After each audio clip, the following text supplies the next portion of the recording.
नमस्कार, स्वागत है सभी का। आप देख रहे हैं देश का सबसे भरोसेमंद चैनल डीडी न्यूज, जहां हम हाजिर हैं आपका अपना पसंदीदा शो लेकर, जिसे हम कहते हैं न्यूज पंच। मैं हूं आंचल गुलाटी गुंबा और इस कार्यक्रम के जरिए हम सत्य और तथ्य की पड़ताल करते हैं।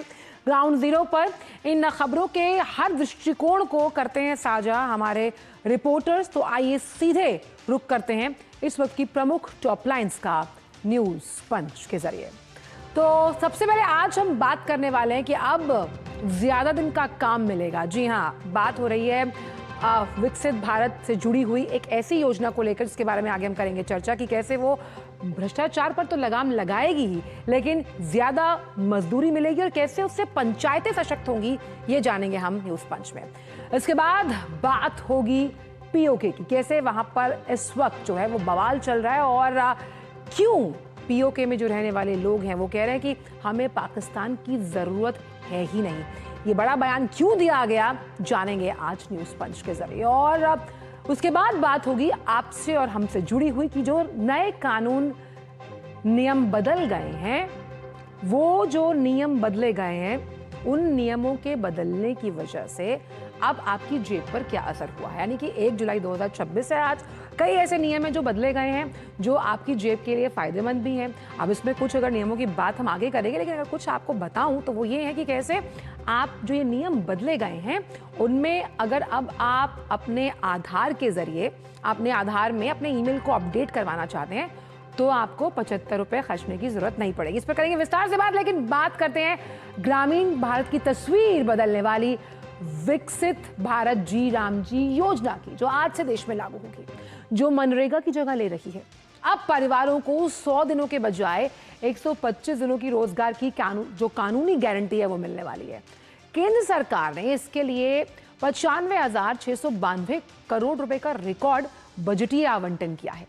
अब मजदूरी सीधे लाभार्थियों के बैंक या डाकघर खातों में डीबीटी के माध्यम से, यानी कि डायरेक्ट बेनिफिट ट्रांसफर के जरिए भेजी जाएगी। गांव में अब टिकाऊ विकास होगा, बेहतर आजीविका के साधन मौजूद होंगे और जिस ग्रामीण अर्थव्यवस्था को हम आत्मनिर्भर बनाने की बात करते हैं, उस दिशा में ये एक बड़ा कदम है। तो आज से वीबी जी राम जी लागू हो रही है और रोजगार की गारंटी अब 100 की नहीं बल्कि 125 दिन की रोजगार गारंटी। लेकिन आइए आपको बताते हैं कि आखिरकार इस खबर के असल मायने है क्या। आइए समझाते हैं आपको। तो आज से मनरेगा खत्म और वीबी जी राम जी लागू है और इसकी जगह ये जो नई रोजगार की कानूनी गारंटी है, अब ये क्या आपको दे रही है, वो ये दे रही है कि 100 की जगह अब 125 दिन का रोजगार आपको दिया जाएगा। ग्रामीण रोजगार और विकास को बढ़ावा देने की दिशा में इसे बड़ा कदम माना जा रहा है और फोकस ये है कि गाँव को कैसे आप सेल्फ रिलायंट बनाएंगे। न्यूनतम मजदूरी में बढ़ोतरी की गई और जैसा कि मैंने आपको बताया भी था कि बजटीय आवंटन भी जबरदस्त किया गया है और अगर रोजगार नहीं मिलता तो आपको भत्ता भी दिया जाएगा। अब ये तो लब्बो लुबाब रहा योजना को लेकर, लेकिन इससे होगा क्या? सबसे बड़ा कुठाराघात होगा भ्रष्टाचार पर। आइए आपको समझाते हैं कि कैसे। क्योंकि अब समय पर आपको जो मजदूरी है उसका भुगतान देना होगा, यानी कि इसीलिए समय सीमा निर्धारित है और भ्रष्टाचार पर लगाम लगाने के लिए ये बड़ा कदम है जब हम वीबी जी राम जी की बात करते हैं। और अगर भुगतान आपका जो भत्ता है उसका भुगतान देरी से होता है तो क्या आपको मुआवजा भी मिलेगा। अब किसी भी मिडलमैन की भूमिका को आप बिल्कुल काट दीजिए, क्योंकि सीधे खातों में आपके पैसा आएगा और हाजिरी वो रजिस्टर में नहीं लगेगी, आपको बायोमेट्रिक यानी कि आपका अंगूठा, वही आधार, जैम, ट्रिनिटी, वो शायद इसीलिए बहुत कारगर साबित होगी और बायोमेट्रिक की वजह से जो निगरानी है अब वो डिजिटल रूप से की जाएगी। और रोजगार अगर नहीं मिलता, यानी कि किसी वजह से आप कुछ दिन रोजगार नहीं मिल पाया, तो उसका भत्ता भी होगा और इस भत्ते की वजह से जो ग्रामीण परिवारों की है आय बढ़ेगी। अब ये आय बढ़ना इतना जरूरी आप समझते हैं क्यों है? रूरल इकोनॉमी का अपटिक ये बताता है कि भारतीय अर्थव्यवस्था सही रास्ते पर चल रही है। इसलिए हम देखेंगे कि जब जो रूरल इकोनॉमी होती है, अगर वो सही गति से आगे बढ़ रही होती है तो आप देखिएगा इसका सीधा रिपलिंग इफेक्ट कई ऐसे सेक्टर्स पर पड़ेगा जिस पर आगे हम करेंगे चर्चा। अब मनरेगा से ये योजना जो है वो बेहतर क्यों है? कई वजहों में, और वीबी जी राम जी आज से लागू है और 100 दिन की जगह 125 दिन की रोजगार की गारंटी है। लेकिन ये उससे बेहतर क्यों है, आइए जानते हैं कि केंद्रीय कृषि मंत्री शिवराज सिंह चौहान ने क्या कुछ कहा है। कल मनरेगा का समापन हो गया और मनरेगा से बहुत बेहतर योजना जिसमें 100 दिन नहीं 125 दिन का रोजगार मांगने पर मजदूर बहनों और भाइयों को दिया जाएगा। विकसित भारत जी राम जी योजना आज से लागू हो गई। अकेले केंद्र सरकार ने 95,600 करोड़ रुपए से ज्यादा की राशि इस साल विकसित भारत जी राम जी योजना के लिए रखी है।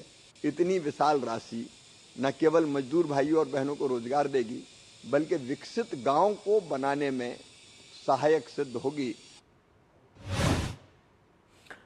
और इसी बड़ी खबर पर ज्यादा जानकारी के साथ हमारे सहयोगी अनुज यादव इस पर जुड़ गए हैं। अनुज, साफ तौर पर जीबी रामजी योजना जहां रोजगार के मौकों में तो वृद्धि लाएगी, लेकिन कहीं ना कहीं पंचायतों को भी सशक्त बनाने में इस योजना की अहम भूमिका रहने वाली है। देखिए, सबसे बड़ी बात यही है कि अगर हम ग्रामीण भारत की बात करें तो ग्रामीण भारत की दिशा और दशा बदलने में एक बहुत बड़ी भूमिका निभाने वाली है विकसित भारत जी राम जी योजना। और क्यों और कैसे, निश्चित तौर पर आपने ग्राफिक्स के माध्यम से अपने दर्शकों को समझाने की कोशिश की है, लेकिन इसके इतर अगर हम समझने की कोशिश करें, क्योंकि मनरेगा को हमने देखा कि पिछले कई दशकों तक वो देश के अंदर चलती तो रही, लेकिन मीडिया की सुर्खियां आंचल क्या बनती थी? मनरेगा के अंदर भ्रष्टाचार सबसे बड़ा मुख्य मुद्दा हमेशा मीडिया की सुर्खियों में रहता था। इसी वजह से बड़े बदलाव करने की जरूरत महसूस हुई और वीबीजी रामजी योजना अब ग्रामीण भारत में रोजगार की गारंटी अब सिर्फ 100 दिन नहीं बल्कि 125 दिन की गारंटी होगी।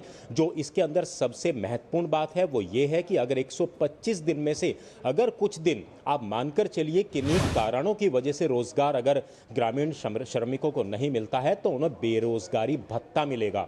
और तीसरी सबसे बड़ी बात है जो आपने भी कही कि अब गांव के अंदर क्या काम होगा, किस तरीके से वीबीजी रामजी योजना में निर्माण कार्य होंगे, उनका फैसला पंचायतें करेंगी। उनका फैसला अब जो राज्य की राजधानी है या केंद्र सरकार है वो फैसला नहीं करेंगे। ये एक सबसे बड़ी बात है कि गांवों के अंदर चाहे तालाबों का निर्माण हो, चाहे वहाँ का आधारभूत ढांचे को मजबूत करने की बात हो, जल जीवन मिशन के तहत पानी की टंकी बनाने की बात हो, इस तरह के जो ग्रामीण क्षेत्रों में कार्य होंगे उन कार्यों में वहाँ के ही श्रमिकों को वहाँ पर लगाया जाएगा और इसी के तहत उनको रोजगार की एक गारंटी देने की बड़ी व्यवस्था इसमें की गई है। तो कुल मिलाकर हम कह सकते हैं कि एक बहुत बड़ा बजट 95,000 करोड़ से ज्यादा का बजट तो सिर्फ केंद्र सरकार का है। इसमें अगर 40% राज्यों का भी जोड़ दें तो करीब 1.25 लाख करोड़ का बजट होता है सिर्फ एक वर्ष के लिए। पूरे देश के लिए अलग अलग राज्यों में जो ये पैसा जाएगा तो निश्चित तौर पर एक बहुत बड़ी योजना है। आज से इसकी शुरुआत हुई है, अगले 3 से 4 महीनों में 6 महीनों के अंदर इसके रिजल्ट सामने आएंगे और तब इस बात का एक बेहतर आकलन किया जा सकेगा कि मनरेगा से किन मायनों में ये बेहतर योजना है। आंचल, बिल्कुल आपने सही कहा कि ग्रामीण अर्थव्यवस्था को किस तरह से हम विकास के पथ पर लेकर जाएंगे, उसके जो पॉजिटिव इफेक्ट्स है वो इस योजना के जरिए अगले 6 महीनों में नजर आएंगे। बहुत बहुत शुक्रिया आपका अनुज इन तमाम जानकारियों को हमसे साझा करने के लिए। और आइए बात करते हैं 1 जुलाई 2026 की, यानी आज की। और देश में कई बड़े वित्तीय बदलाव यानी कि फाइनेंशियल चेंजेस आज से लागू होने जा रहे हैं। सीधा असर आपकी जेब, बैंकिंग सेवाएं और जरूरी डॉक्यूमेंट्स पर पड़ने वाला है। और इन बदलावों में इनकम टैक्स रिटर्न्स के साथ साथ क्रेडिट कार्ड के नियम और साथ ही साथ पासपोर्ट जैसे अहम किरदार शामिल हैं। और अगर आप टैक्स पेयर हैं, बैंक ग्राहक हैं या फिर पासपोर्ट बनवाने की योजना बना रहे हैं, ये खबर आपके लिए बेहद काम की है क्योंकि आज से कई नियम बदल गए। कानूनी कमर्शियल सिलेंडर की अगर बात की जाए वो सस्ता हुआ है, पेट्रोल डीजल से अब जो पाबंदियां हैं वो हटी हैं। आइए समझते हैं ये जो अलग अलग नियम बदले गए हैं वो आखिर है क्या। तो सबसे पहले बात करते हैं हम कमर्शियल एलपीजी सिलेंडर को लेकर कि आखिरकार ये जो नियम में बदलाव किया गया है, अब जो कमर्शियल सिलेंडर होता है ना, जो वो नीले से रंग का होता है, वो सिलेंडर जो है अब वो सस्ता हो गया। यानी कि ये एक अच्छी खबर है होटल और रेस्टोरेंट कारोबारियों के लिए। क्यों ये अच्छी खबर है? क्योंकि अब आप मान लीजिए खाना ऑर्डर करते हैं तो आपने देखा होगा कि पिछले कुछ समय में जो पश्चिम एशिया में हालात चल रहे थे उसकी वजह से कमर्शियल सिलेंडर्स थोड़े महंगे किए गए थे। अब एक कुशनिंग इफेक्ट दिया गया है, उन्हें सस्ता किया गया है। अब इससे जो ढाबा मालिक हैं उनके लिए जो खाना बनाने का खर्च है वो कहीं ना कहीं कम हो जाएगा। उनका खर्च कम होगा तो जो पकी पकाई चीज़ें जो लोग ऑर्डर करके मंगवाते हैं उस पर भी कहीं ना कहीं कमी आएगी। तो ये कमर्शियल एलपीजी सिलेंडर जो है कहीं ना कहीं सस्ता हुआ है। और नियमों की तरफ अगर हम आपको लेकर चलें तो जब आप आधार को अपडेट करते हैं, वो कहते हैं ना कि हम आधार में कोई भी अपडेशन करवाना होता है, अगर मान लीजिए आपको अपना ईमेल अपडेट करवाना है, उस ईमेल अपडेट करवाने के लिए पहले आपको 75 रुपये अदा करने होते थे, लेकिन अब वो बिना पैसे के आप अपडेट करवा सकते हैं। लेकिन अगर अब आप पासपोर्ट बनवाने की तैयारी कर रहे हैं, यानी कि उस पर भी बात करेंगे, लेकिन आइए आपको बताते हैं कि जिस कमर्शियल एलपीजी सिलेंडर की हम बात करें तो जो ढाबा मालिक हैं उनके लिए खर्चा कम होगा। कमर्शियल एलपीजी जो सिलेंडर है वो 183 रुपये 50 पैसे सस्ता हुआ है और पहली बार ये दाम घटे हैं। ये तो पहला नियम जो कहीं ना कहीं जो ढाबा मालिक हैं, रेस्टोरेंट के मालिक हैं, उनके लिए बहुत अहम साबित होगा। भाई उन्हें कम पैसा पे करना पड़ेगा कमर्शियल सिलेंडर्स के लिए। वहीं पेट्रोल डीजल पर आते हैं उसके बाद कि आखिरकार पेट्रोल डीजल पर जो रोक लगी हुई थी वो रोक क्या कहती है? वो रोक ये कहती है कि अब नो लिमिट, कमर्शियल खरीदारों के लिए ये रोक हटा दी गई है। पहले की तरह आप यह खरीद पाएंगे और इस वजह से अब होगा ये कि जो लॉजिस्टिक्स और ट्रांसपोर्ट सेक्टर है उसको बड़ी राहत मिलेगी, क्योंकि दाम जो है किस तरह से रोक जो हटी है उसकी वजह से जो खुदरा पेट्रोल पंप है उस पर सामान्य खरीद की अनुमति है और इस नोटिफिकेशन को जो जारी किया गया था उसे वापस ले लिया। ये दूसरा नियम। अब जिस पासपोर्ट का हम जिक्र कर रहे थे, अगर अब आप पासपोर्ट बनवाना चाहते हैं, यानी कि आप फ्रेश एप्लीकेंट हैं, तो आपको पासपोर्ट में शुल्क में बढ़ोतरी, यानी कि तत्काल में जो है अब आपको 2500 देने होंगे। वहीं 5000 की अगर बात की जाए, पहले सामान्य पासपोर्ट पर अगर आप पैसे देते हैं तो ये 1500 थे, लेकिन अब पासपोर्ट बनवाना जो है वो महंगा हुआ है। तत्काल पासपोर्ट के लिए आपको 5000 देने होंगे। वहीं जो सामान्य, यानी कि जब आप नॉर्मल तरीके से अप्लाई करते हैं, आपको जल्दी नहीं है, वो 2500 है। ऐसे कई नियमों में बदलाव हुए। और आइए अब सीधे रुख करते हैं हमारे सहयोगी अजय मिश्र का, जो कि इस वक्त न्यूज रूम से जुड़े हुए हैं। अजय, जो ये वित्तीय बदलाव हैं वो कहीं ना कहीं आपकी जेब पर जो है वो आसान भी साबित हुए, लेकिन कहीं ना कहीं अगर बात करें पासपोर्ट को लेकर तो थोड़ा खर्चा एक्स्ट्रा करना पड़ेगा। देखिए, 1 जुलाई बहुत ही इंपॉर्टेंट डे है, जैसा कि आप जानती हैं आंचल की आज जीएसटी की शुरुआत हुई थी आज से 2017 में और डिजिटल इंडिया की आज ही शुरुआत हुई थी। आज चार्टर्ड अकाउंटेंट्स डे है, बड़ा ही बिजी डे कहा जाता है, लेकिन आज जो शुरुआत हुई 1 जुलाई की, सबसे बड़ी राहत की खबर जो आपने एलपीजी सिलेंडर की बताई और आपने बताया कि इन्फ्लेशनरी प्रेशर जो है कम होगा। जो मालिक रेस्टोरेंट मालिक बहाना बना रहे थे कि भाई दाम बढ़ाने पड़ जाएंगे, अब उनके पास वो बहाना नहीं रहेगा। उसके साथ ही मैं आपको बताऊं कि जो माइग्रेटेड लेबर्स हैं, जो 5 लीटर के सिलेंडर का इस्तेमाल करते हैं, वो भी सस्ता हो गया 13 रुपया। तो जो माइग्रेट लेबर हैं, जिनके पास कनेक्शन नहीं है, उनको सस्ता एलपीजी मिलेगा। और जिस तरह से आपने बताया कि एलपीजी सिलेंडर में तो कमी आई है। पासपोर्ट भले ही एक बड़ी सुविधा है और अगर आप समय से पहले बनवाते हैं तो 2500 रुपये और तत्काल में बनाते हैं तो 5000 रुपये किया गया है, बदलाव जरूर किया गया है। लेकिन आप समझिए कि जो पासपोर्ट सेवा है वो कितनी आसान हुई है। घर बैठे ही कैसे आपका सत्यापन हो जाता है और घर बैठे ही आपको बिना किसी शुल्क के वो आपको डिलीवर हो जाता है। तो ये बहुत बड़ी सुविधा है और मुझे लगता है कि डिजिटल इंडिया जिसकी शुरुआत आज से 11 वर्ष पूर्व हुई थी, उसका भी एक बहुत बड़ा योगदान है इन सभी इनिशिएटिव्स में जिसका आप जिक्र कर रहे हैं। वहीं साफ तौर पर यहाँ पर अगर एक और अपडेट की बात करें तो अब आईटीआर फाइल करने के लिए 31 की जो डेट फाइनल हुई है, तो तमाम लोग हैं जो टैक्स कंप्लायंस चाहते हैं उनके लिए भी ये बड़ी खबर है। और वहीं साफ तौर पर अजय कि अब अगर आप आधार के जरिए अपना ईमेल अपडेट करवाना चाहते हैं तो आपको वो 75 रुपये नहीं देने पड़ेंगे। तो आधार हमेशा लगातार आपको इस तरह की सुविधाएं देता रहा है और पूरी दुनिया में एक सबसे बड़ा गवर्नमेंट आईडी का ये प्रोग्राम है और इस तरह के अपडेशन के लगातार आपको दिसंबर तक मेरे ख्याल से आपको ये लाभ मिलेगा। तो जल्दी से जल्दी अगर आप अपडेट करना चाहते हैं तो आप क्विक एंड अपडेटेड रहेंगे, आपके लिए बिल्कुल अच्छी खबर है। और मुझे लगता है कि आगे जाते हुए जो दूसरी खबर जो आपने आईटीआर का जिक्र किया, आईटीआर के लिए बहुत बड़ी बात यह है कि नए आईटीआर कानून जो आयकर कानून है वो अब लागू हो चुके हैं, इसी वर्ष से प्रभावी हुए हैं। और जो फॉर्म है जो हम 31 जुलाई का वेट करते थे, अब उसके लिए वेट करने की जरूरत नहीं। अब आपको उससे पहले ही फॉर्म्स रेडी हैं और जाकर के आप बिना अंतिम डेट की प्रतीक्षा किए हुए आप उसको ऑनलाइन फाइल कर सकते हैं। फाइल करने के लिए भी सुविधा है कि आपको बहुत सारे जो फॉर्म के डिटेल्स हैं ऑटोमेटिकली पॉपअप हो जाते हैं, जिससे आपको किसी प्रोफेशनल का सहारा नहीं लेना पड़ेगा। फिर भी टाइम से पहले अगर आप करते हैं तो आपको रिफंड मिलने में भी आसानी होती है और आपके लिए एक डिसिप्लिनरी जो आपका जो डिसिप्लिन है वो भी बनता है, आयकर विभाग पर भी दबाव कम पड़ता है।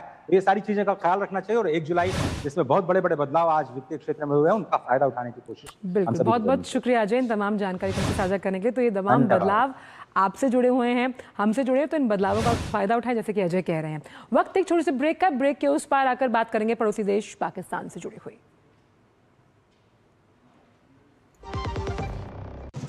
ओ हरी भैया, अरे वाह, खेतों में कौन सी फसल लगाए हो? 12 महीने कमा कर दे ऐसी फसल। क्या? मैंने नया व्यवसाय शुरू किया है। उसके लिए पैसे?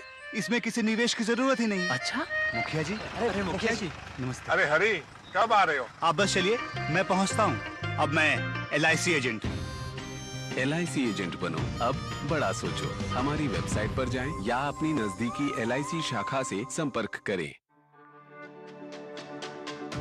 मेरी पसंद, मेरी पसंद, मेरी पसंद, मेरी पसंद,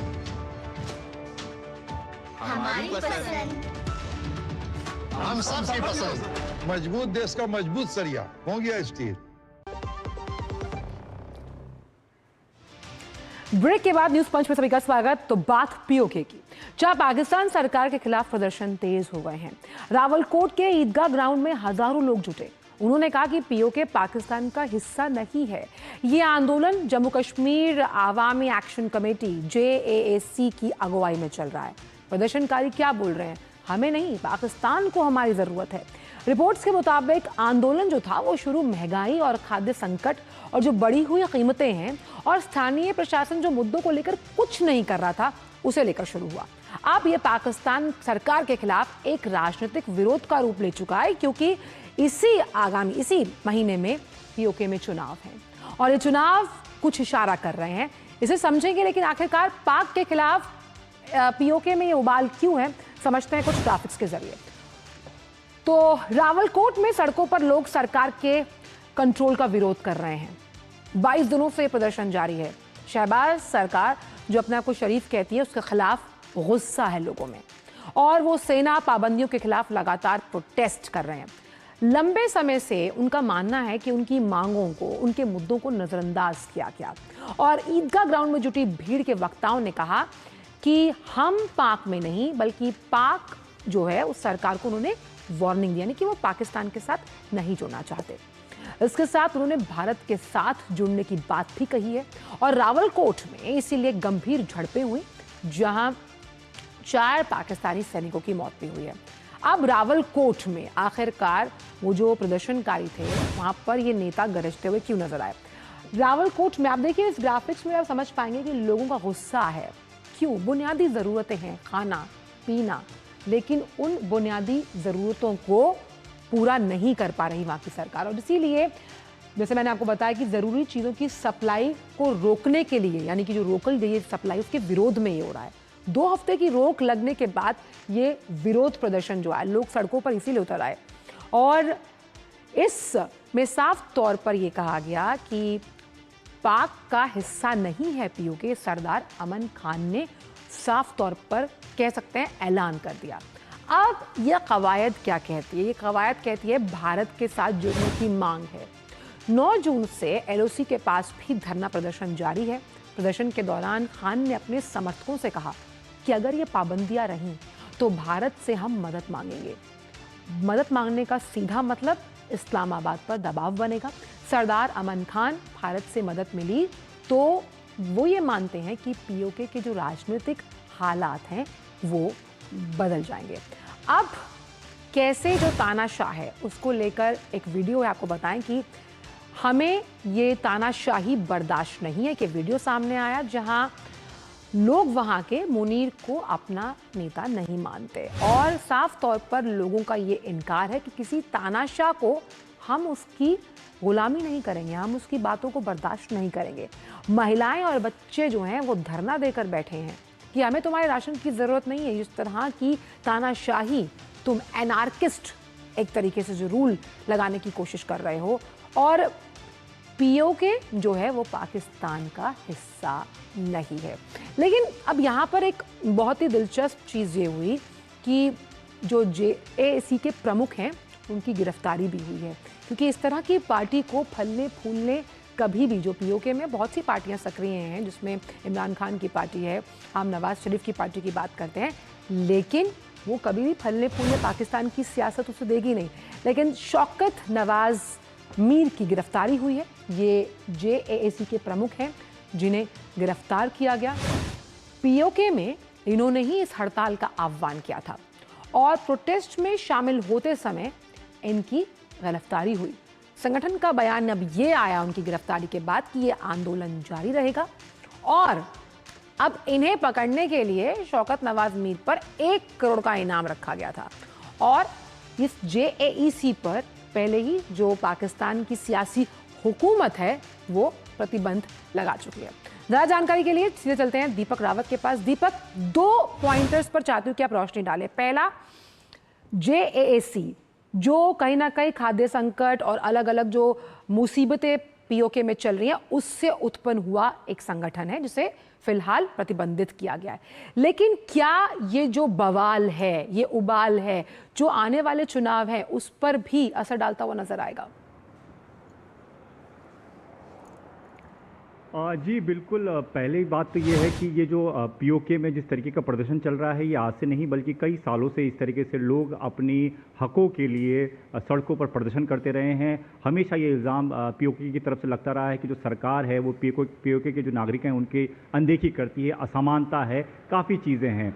अब लगातार इन्हीं मांगों को लेकर प्रदर्शन तो चल ही रहा था, लेकिन जब JAC को प्रतिबंध कर दिया जाता है पाकिस्तान में तो इसमें उबाल आ जाता है और यही वजह है कि तमाम लोग जो आप हज़ारों की तादाद में सड़कों पर देख रहे हैं वो निकल कर आ रहे हैं और सीधे तौर पर ये कह रहे हैं कि पहले तो जो वहाँ की सरकार है वो पीओके जिसको अपना हिस्सा बताती है अवैध तौर पर, उस हिस्से की एक तरीके से नज़रअंदाजी करते हैं। उस हिस्से को इस तरीके से अलग कर दिया है कि जैसे कि वहाँ पर उनके लोग रह ही नहीं रहे हैं, वहाँ पर कोई रहता ही नहीं है। महंगाई चरम पर है, चाहे वो आटे चावल का भाव देख लीजिए, चाहे वो बिजली की दरों की बात कर लीजिए। यहाँ तक ये भी कहा जाता है कि हाइड्रो पावर सबसे ज़्यादा उस इलाके में है और वहीं पर ही बिजली में सब्सिडी नहीं दी जाती। बिजली पाकिस्तान के बाकी इलाकों से महंगी है। तो यही वजह है कि वो विरोध में उबाल आया, JAC के तमाम नेता सड़कों पर उतरे।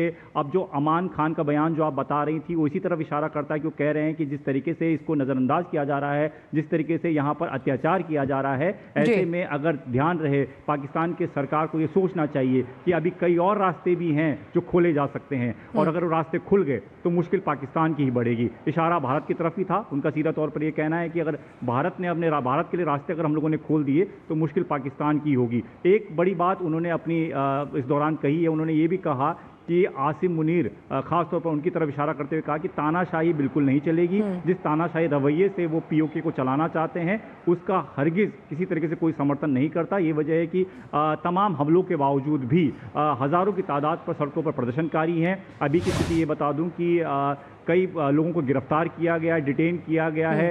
विपक्ष के नेता अगर उनसे मिलना जाना चाहते थे तो उनको बीच में रोक दिया गया, उनसे मुलाकात नहीं करने दी। इंटरनेट सर्विस तो जून के शुरुआती दिनों से ही बंद है जब प्रदर्शन शुरू हुआ था, ताकि किसी का भी कोई मैसेज इंटरनेट के जरिए बाहर तक न जा सके। हालांकि इसके विरोध में भी देश में नहीं बल्कि विदेशों में भी विरोध प्रदर्शन हो रहा है। अगर ब्रिटेन की बात करें तो वहाँ पर भी पाकिस्तान एम्बेसी के बाहर प्रदर्शन किया गया। सीधे तौर पर लोग अपना विरोध जता रहे हैं जो पीओके से जुड़े हुए लोग हैं और उनके घर वालों पे भी कार्रवाई की जा रही है। तो उनके घर वालों की वहाँ पर पहचान की जा रही है और उन पर कार्रवाई की जा रही है। कुछ दिन पहले तो ड्रोन से बिल्कुल जो वहाँ की सियासत और हुकूमत से हक मांगेगा उसका इसी तरह से हाल किया जाएगा जैसे इस वक्त पाकिस्तान की सियासत वहाँ उन लोगों के साथ कर रही है, लेकिन अब वो ये बर्दाश्त नहीं करना चाहते जो पीओके में रहते हैं। बहुत बहुत शुक्रिया आपका, समय कम है हमारे पास, इन तमाम जानकारी को हमसे साझा करेंगे। तो फिलहाल न्यूज़ पंच में इतना ही। मुलाकात होगी 2 बजे कुछ और नए मुद्दों के साथ। हमारी पूरी टीम को दीजिए अनुमति। नमस्कार।